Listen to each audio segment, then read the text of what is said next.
ಇಲ್ಲದಿದ್ದರೆ ರಾಜ್ಯ ಧನ ಪುತ್ರ ಸಮೇತನಾದ ನಿನ್ನನ್ನು ನಾಶ ಮಾಡುತ್ತೇನೆ ಎಂದು ಹೇಳಿ ಅಂತರ್ಧಾನವನ್ನು ಹೊಂದಿದನು.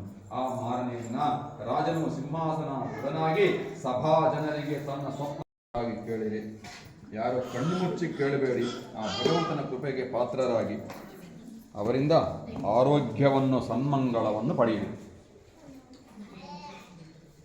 5 ಅಧ್ಯಾಯಗಳಿರುತ್ತೆ.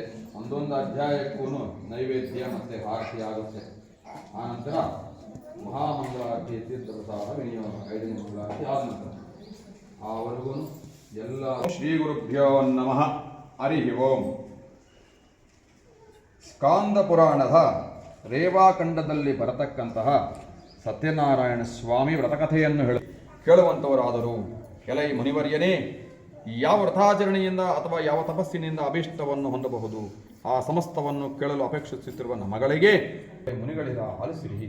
ಭಗವಂತನಾದ ಶ್ರೀಮನ್ನಾರಾಯಣನು ನಾರದರಿಂದ ಪೂರ್ವದಲ್ಲಿ ಇದೇ ರೀತಿ ಕೇಳಲ್ಪಟ್ಟವನಾಗಿ ದೇವ ಋಷಿಯಾದ ನಾರದರಿಗೋಸ್ಕರವಾದ ಕಟ್ಟುಗಳಿಂದ ಕೂಡಿದಂತಹ ಅನೇಕ ಯೋನಿಗಳಲ್ಲಿ ಉದ್ಭವಿಸಿದಂತಹ ತಮ್ಮ ಪೂರ್ವಾರ್ಜಿತ ಕರ್ಮ ಫಲಗಳಿಂದ ಕಷ್ಟಪಡುತ್ತಿರುವವರನ್ನು ನೋಡಿ ಈ ಲೋಕದ ದುಃಖ ಪರಿಹಾರವು ಯಾವ ಉಪಾಯದಿಂದ ನಿಶ್ಚಯವಾಗಿ ಉಂಟಾಗುವುದು ಎಂದು ತಮ್ಮ ಮನಸ್ಸಿನ ಗುಣಸ್ವರೂಪನಾದಂತಹ ಸಕಲ ಭೂತಗಳಿಗೂ ಮೊದಲನೇವನಾದಂತಹ ಭಕ್ತರ ಸಂಕಟವನ್ನು ಹೋಗಲಾಡಿಸತಕ್ಕಂಥ ಈ ಸ್ವಾಮಿಯೇ ನಿನಗೆ ನಮಸ್ಕಾರವು.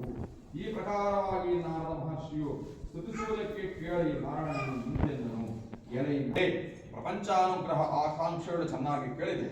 ಯಾವ ಕರ್ಮವನ್ನು ಮಾಡಿದರೆ ಮನುಷ್ಯನು ಅಜ್ಞಾನದಿಂದ ಬಿಡಲ್ಪಟ್ಟು ವಿಮುಕ್ತನಾಗುವನು ಅಂತಹ ರಹಸ್ಯವನ್ನು ಹೇಳುತ್ತೇನೆ ಕೇಳು. ಸ್ವರ್ಗ ಮರ್ತ್ಯ ಲೋಕದಲ್ಲಿ ದುರ್ಲಭವಾದ ಅತಿ ಪುಣ್ಯಕರವಾದ ಒಂದು ವ್ರತವುಂಟು. ಎಲೆ ಮಗುವೇ, ನನಗೆ ನಿನ್ನಲ್ಲಿರುವ ವಾತ್ಸಲ್ಯದಿಂದ ಈಗ ಅದನ್ನು ಪ್ರಕಾಶಪಡಿಸುತ್ತೇನೆ. ವಿದ್ಯುಕ್ತವಾಗಿ ಸ್ವಲ್ಪವೂ ಲೋಪವಿಲ್ಲದಂತೆ ಸತ್ಯನಾರಾಯಣ ಸ್ವಾಮಿ ವ್ರತವನ್ನು ಮಾಡಿದಲ್ಲಿ ಯಜಮಾನಸ್ಯಾಹ ಮನೋ ಅಭಿಟ್ ಯಜಮಾನಸ್ಯ ಧರ್ಮಕಾಂತಾಯ ಅಖಂಡ ಗೌರಿ ಸಿದ್ಧಿರಸ್ತು. ಯಜಮಾನಸ್ಯಾನಾಂ ಪುತ್ರಾಣಾಂ ಅಖಂಡ ಸದ್ವಿದ್ಯ ಸದ್ಬುದ್ಧಿ ರಸಾನುಫಲ ಸಿದ್ಧಿರಸ್ತು.